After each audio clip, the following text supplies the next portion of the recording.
Hello everyone, my name is Nony and this is my story. I've lived in Ottawa for 7 years now.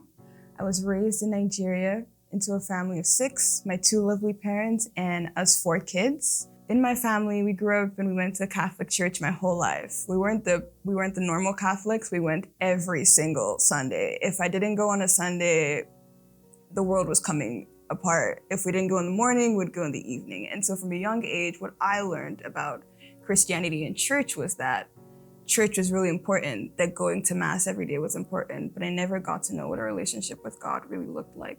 After this, years go by, I moved to Canada and I continue. I just go to Catholic church every Sunday and I do that up until 2020 when the whole world shut down and there was no way to go to church. After that, I just started thinking about what I was doing. Why am I going to church every Sunday? Why do I keep trying to talk to God and read my Bible and do all of that? And it led me down just this spiral and continual search for God. And I remember one day I was on the phone with one of my friends and she had said to me, she said, "Nony, you can't keep going looking for God by yourself. You need to call on the Holy Spirit." And that day, I had prayed for the Holy Spirit, and ever since then, I've been following Jesus, and I've just never looked back.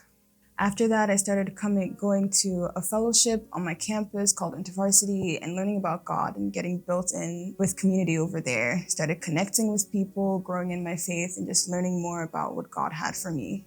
In 2022, I then decided to come to Bethel 2 years later. This was a harder decision for me to make. This meant me physically stop going to the Catholic church and actually start coming to a different church. And my parents weren't really happy with this decision. I remember in one conversation, them saying that this could divide us as a family. And it was a really hard struggle. And I prayed and I talked to friends, but I decided that this was where the Holy Spirit wanted me. And even to solidify that decision, in 2022, I was baptized in water in this baptismal tank here in Bethel, actually. At Bethel, I serve as one of the young adult lead team members. I also serve in the cafe, helping with pastries and coffee. And I'm part of a really cool small group called the Young Professional Small Group. After I was baptized, I just continued walking with the Lord intentionally. In 2023, I was finishing off my degree in mechanical engineering, and thank God I finished that. But 2023 summer was a hard one for me and my family. In the summer of 2023, in June, I'd gotten a phone call from my brother while I was at a dinner for my friend's birthday. And I'd gotten a call about my eldest sister. Always growing up, my eldest sister always had troubles with health, but nothing this bad had ever happened before. So I got a call from him saying that she had had a heart attack. She was 29 when all that happened. And at first when we got the news, she hadn't passed away. She was taken into the ICU, so intensive care unit. And that was really hard for me and my siblings. Because my siblings and I, we all live here in Canada, but my parents actually live in Nigeria. And so we had to get on the phone and give them the call, and that was hard. And the whole experience, honestly, just tore me. And it really shook my faith. I remember a friend of mine saying to me that if you should have more faith and it will all work out. And that broke me, because when it didn't work out for months, I had to think to myself whether I did have enough faith or I just didn't have enough faith to save her. So that was a hard summer, but my community came through like I've never seen before. People drove to come for the funeral from Ottawa. People brought me food. People celebrated with me and laughed with me and just pulled me in.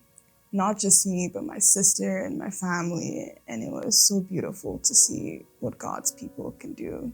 I remember one day I was in a friend's living room and she wasn't there. It was just me, and I was crying and I was asking God, how could you do this? How couldn't you save her? Where are you? And I just heard a still small voice within me going, "I'm crying with you." And Honestly, the whole experience made me see God as a comforter in a different way. My sister, Steph, was an artist. She was actually an animator by trade. She drew many things. She's been a source of inspiration to me even before she passed. And since she's passed, God has just increased the gift of drawing and all the love of art in my own life. And I've never been able to love art the way I do right now. And it's so beautiful how God can work such a sad scenario into such light in my life. One thing I wanted to say is my story is an ongoing testimony.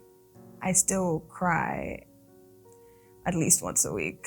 I sit down and I just cry. And when I do art, it really makes me think of her. And one thing Jesus has really taught me is how he's a comforter. He's not just like he's there for you to move in your life, but he's there to sit with you through everything. It doesn't matter what it is, he's going to be there with you. I also want my church family to know to be there with those who are grieving, whether that be in loss of a job or in loss of a friend. Gather around those who lose so much in their lives. Whether you just ask them questions about how that person used to be, or ask them how they're doing, or you sit with them in tears. It's so important for us to sit with our Bethel family and our family in general and community, and just to know that we're there for each other. My name is Nony, and I want you to remember that from the impossible, we can see a miracle. This is my story.